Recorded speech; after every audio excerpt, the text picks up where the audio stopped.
All right, today we are doing chapter 3, day 4. This is the last section in the first half of the chapter. So what that means is we are going to review. It's been a lot of material very quickly. So we are going to review tomorrow and again on Monday, and your quiz over this material is on Tuesday, okay? So today is all about slope-intercept form. So you have this equation in your notes, y equals mx plus b. I want you to label the m as the slope and the b as the y-intercept. The y-intercept is where your graph crosses the y-axis. The y is the one that goes up and down. Okay?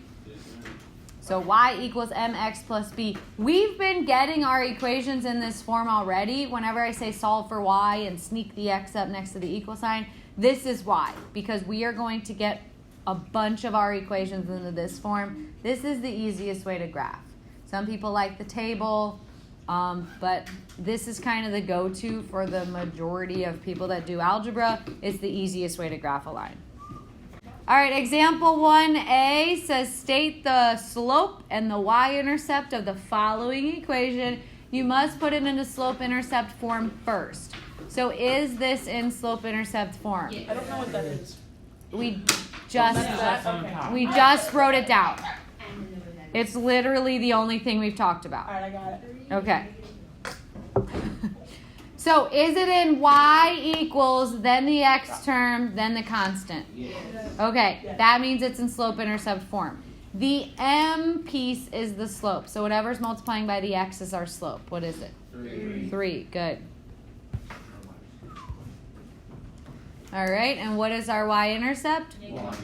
Positive 1. Y equals mx plus b. Good.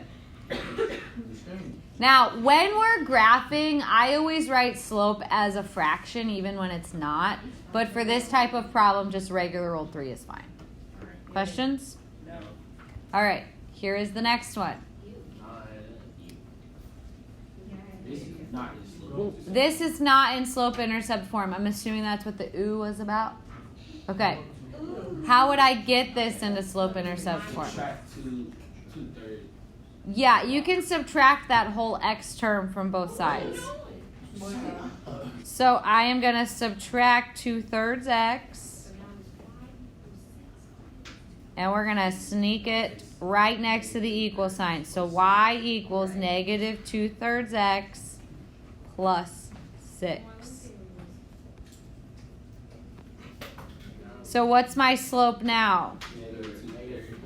Good. And what's my y-intercept? 6. Yeah, let's move the x term first. So I'm going to subtract 4x from both sides. So keep the negative with the 7. Now that's multiplying by the x, so be careful with that one. And divide by negative 7. Yeah, and remember we want to sneak the x term up by the equal sign. That 18 was positive, so we also have to put a plus sign. Now I'm going to divide each term by the negative 7. I'm going to divide every term by negative 7 to get the y part by itself. Now, 4 and 7 don't have any common factors, but they're both negative, so the way we could clean that one up is to make them both positive. Can you guys focus, please? All right, then I have the x. In the back, what's a positive divided by a negative? So I'm going to make that a minus, and then I'm going to leave it 18/7. Now, if we were graphing, I'd probably make it a mixed number so I know where it falls on the graph, but improper is fine for now. What is the slope here? 4/7. 4/7, bless you. What's the y-intercept? Very good. What are your questions? So yesterday you had a point, and you had the slope, and we graphed the line. This is very similar, but instead of giving you the point to start at, I'm giving you the y-intercept to start at.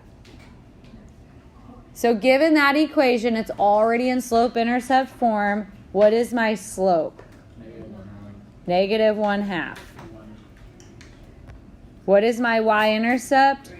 3. So on the y-axis, the one that goes up and down, I'm going to count to positive 3, and that's my first point. Okay? From there, I rise negative 1, which is what? Go down 1, right 2. Are you just gonna go up one and left? You could go up 1 and left 2. I'm just not doing it like that. As long as you make one of them a negative, you'll end up with the same line as us. That's exactly why we put the arrows on the ends. Because if you went up and left, you would still have this line. You would just have the part that's a little farther into the second quadrant.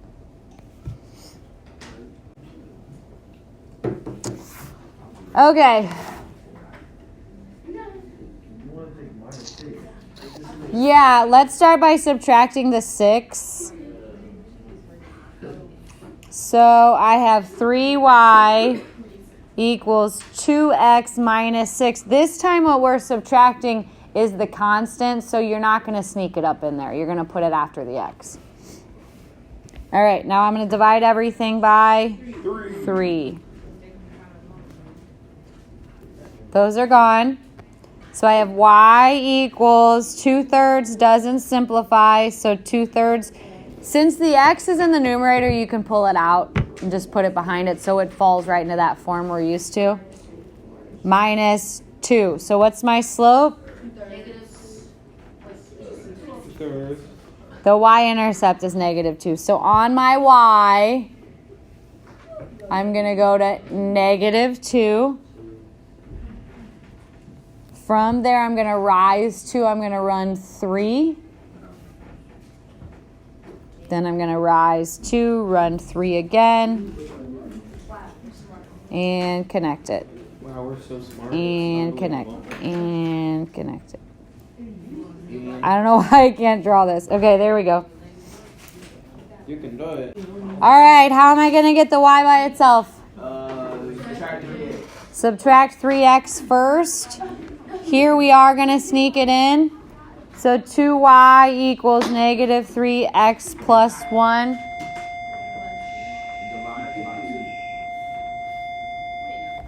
Divide everything by 2. So y equals negative 3 over 2x plus 1/2. What's my slope? Negative 3 over 2. What's my y-intercept? 1/2. Good. Now, we are going halfway between the 0 and the 1. Now, we are going to stay halfway between the points. So I'm going to go down 3. So I'll be halfway, 1, 2, 3, and then right 2. So you will still be halfway between two numbers. Okay? I counted down by whole numbers, but starting at a half. So like one jump puts me halfway here. Jump again halfway. Jump again halfway. You know what I'm saying?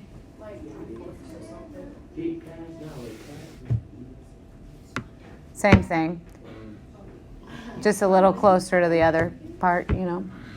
All right, let's connect these.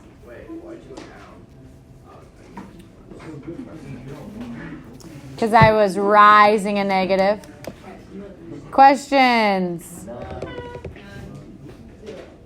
So these are both special cases. You can make an XY chart, or you can try the memory trick that I told you. A y equals line goes through which one? The y-axis. 1, 2, 3, 4. So I want to cut straight across the y at 4. That is a horizontal line at 4. If you cut across the y at 4 but you go vertical, you are the y. I don't want to be the y. I want to go across the y. Okay? For...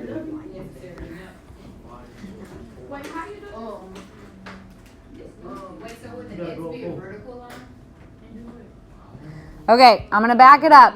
We go through the y at 4. This is the y. This is the 4. I want to cut right across. If you go the wrong direction, you will be the y-axis. I don't want to be the y-axis. I want to cut through the y-axis. For this next one, I need to find negative 3 on the x. Now, I can go this way and be the x, or I can go up and down and cut through the x. Cut through the x. Cut through the Wherever x. they meet is the slope. No, these are two separate problems. No, we still do You told me that. That's actually what we're going to do next chapter, so you're getting a little ahead of us, but you're not wrong. That's just not what we're doing here. We're graphing two separate lines on the same graph. All right, any questions? So what do we write down? The y-intercept would be 4. Oh, it's on the y-intercept. What now? I don't know. The slope and y. Oh, it still says slope and y-intercept on yours? Yeah. Oh, okay. So the slope of the first line, so the first one was the purple one. What's the slope here? Negative 3, negative 3 over negative. How fast is the skier going on the purple line? The slope is 0. What's the y-intercept? Where does it cross the y? Negative 3. I'm only looking at the purple line. These are two separate problems. Yeah, I'm crossing the y-intercept at 4, okay? That's the purple. Now, if it makes it easier, you could think of this as 0x plus 4, and then you can see that 0 is the slope, 4 is the y-intercept, okay? Now, the x equals line is where it all kind of falls apart. It's impossible to get an x equals into y equals mx plus b because you don't have a y, okay? So, for this one, what's the slope? This is the black line. This is the undefined slope. And where does that black line cross the y-axis? It doesn't. So you would just say none. There is no y-intercept. Okay, now we're taking this information from the graph. Okay? So, what is my slope? 4 over. Oh, right. I run over negative 4. Negative 7 over 1, 2, 3, 4. Wait. This is what we did yesterday where we counted the rise and the run. Okay? So if you put the negative with the 4, that's fine. If you put it with the 7, that's fine. You can't put it with both. All right? And then the y-intercept, just count down on the y-axis. 1, 2, 3, 4, 5, 6, 7. Very good. This means we supposed to write it in the slope.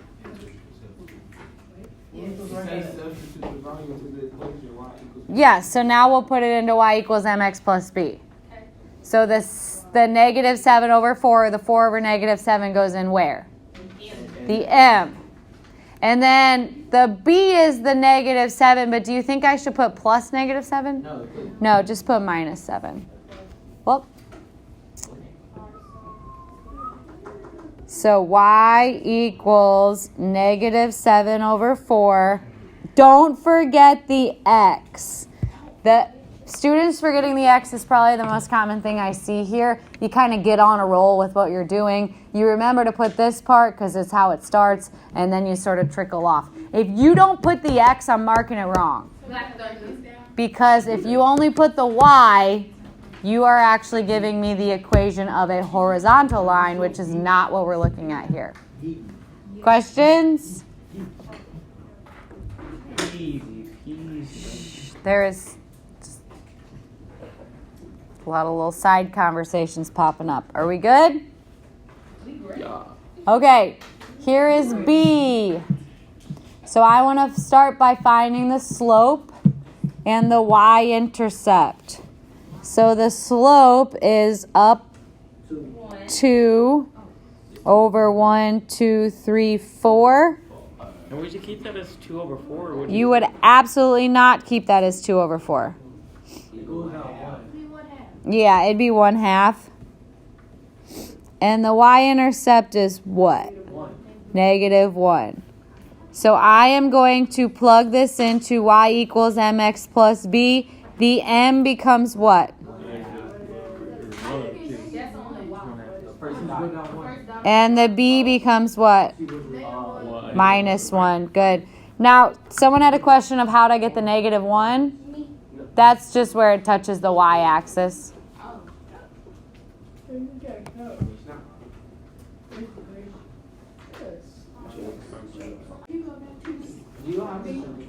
All right, part C. So I'm going down 1, 2, right 1, 2, 3, 4, 5, 6.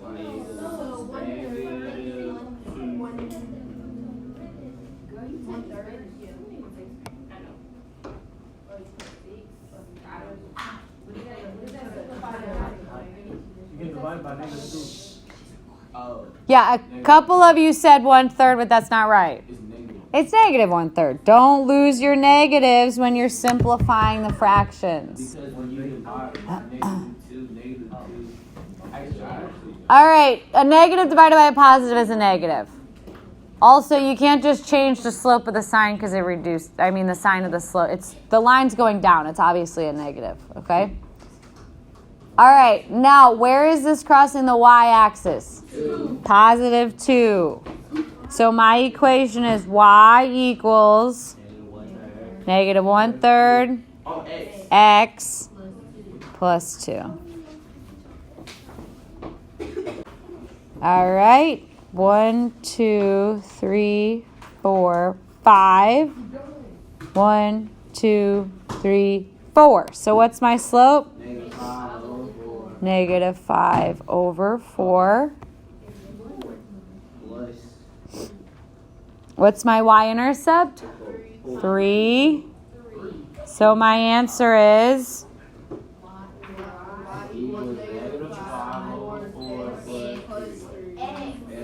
I put this out. So today we learned How to move the silence. Marquise move the silence. I would very much disagree that you guys do anything silently. All right, today we learned slope intercept form. Good.